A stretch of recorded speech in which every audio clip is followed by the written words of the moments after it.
Welcome to Marriage Monday with Jeremiah and Savannah Jennings. The Jennings own Growing Green Landscapes and are very happily married. In this podcast, Jeremiah and Savannah discuss the wins, losses, good times, bad times, and everything in between pertaining to owning a business while maintaining a healthy marriage along the way. We hope you enjoy the show.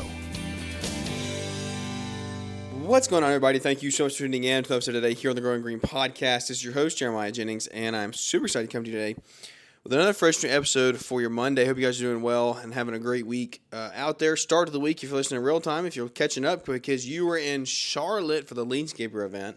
Hope you enjoyed it. I hope we got to catch up and say hey and shake hands and maybe got to eat or something.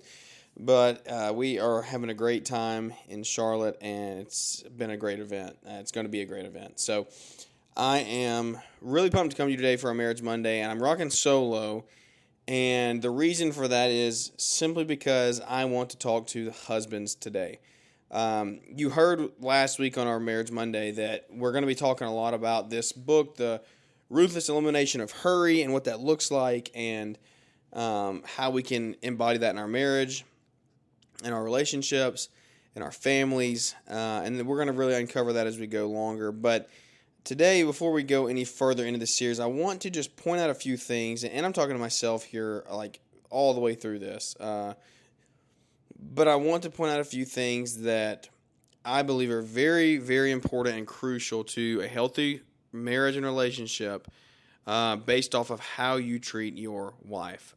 Guys, there's a lot more on your shoulders, and the family stress, the business stress, it's a lot. It's very easy to take it out on your wife, and that's not what you should be doing. So I want to talk about that today a little bit and what that looks like, how you can love your wife better, serve her better, and make sure that you are being who you need to be for her, because at the end of the day, it's you and God, and then it's you and her, and then it's you and your kids, you, her, and your kids. But like, she comes first here on this earth, your kids come second, and if that's out of order, that's got to be a checkup. I'm not to the point of having I have a toddler, but young kids, 4, 5, 6, 7, up into teenage years, that's going to be very challenging. I know that's coming, but this is something that we're setting from foundation of day one, is like mom and I together, like we are first. Our marriage is first. Our relationship with the kids comes second. And so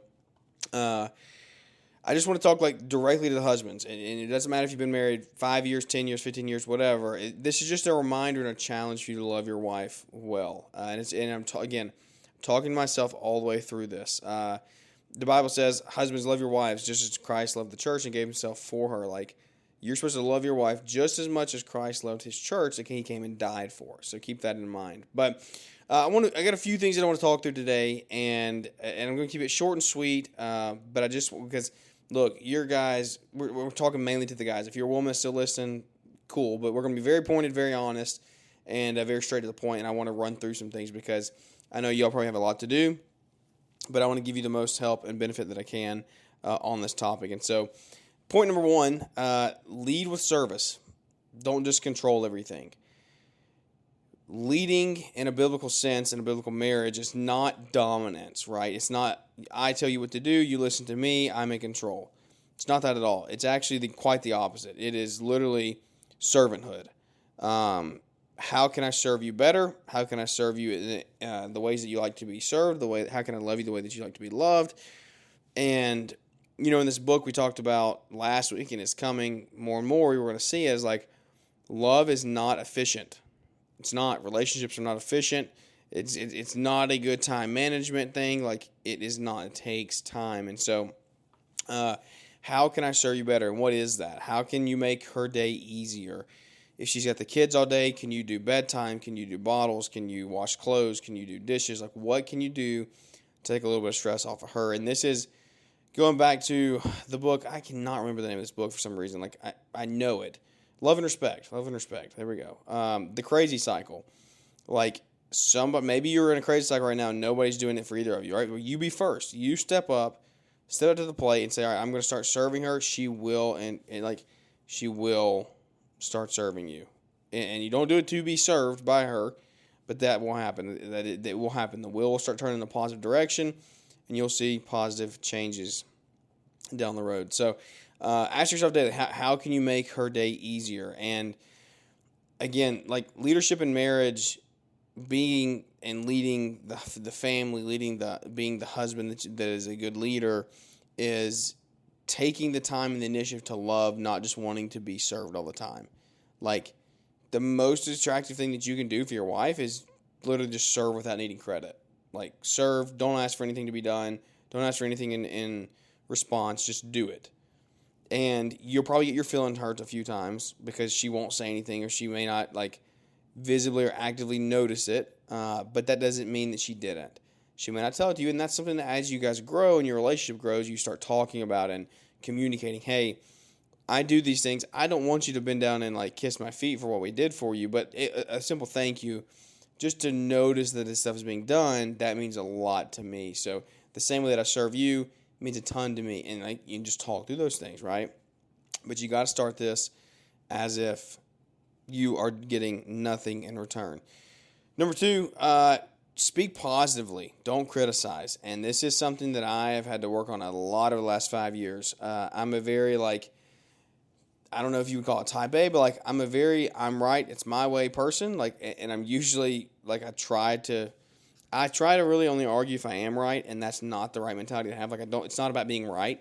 My buddy Brian Fullerton says this: you can be right or you can be rich, and you choose one. And so, not quite the context we're using here, but it's a funny analogy. Like, it's not always right for you to just be right all the time and criticize everyone else. The words you say and the tone in which you say them can like be fertilizer and water to grow your marriage, or it's going to be a desert and dry it out.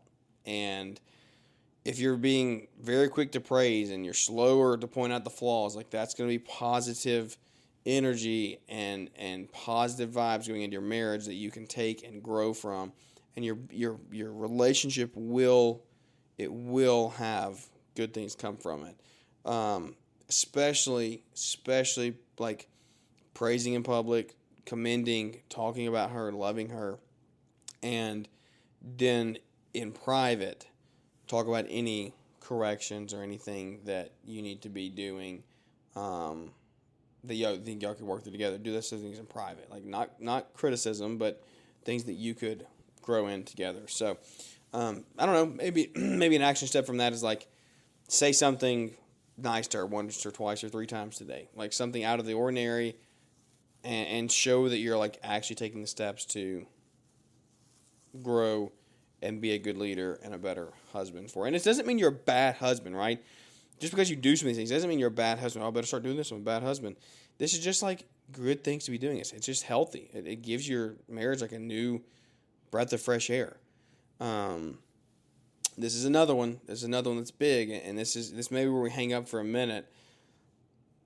Be present, not just physically there. And guys, I own a business. You own a business. Your wife doesn't just want you to be at the party. She wants you to be at the party. And she wants you to be paying attention to her and to her friends or to y'all's friends or whatever the situation is, right? If you're sitting on the couch at night just talking, be there, not off in your email somewhere, off in LMN scheduling, right? It doesn't, again, it's not efficient, but it's relationship. And that's what you're trying to build here. Put the phone down, make the eye contact, like ask how the day was, and then listen to what she has to say, whether you're interested or not. There were many nights, many nights, and I would say this if she was sitting in the room, where Savannah came home and told me about the hospital, and I didn't know or care what happened in the hospital. I cared what she did at the hospital, but I didn't care what happened in the hospital.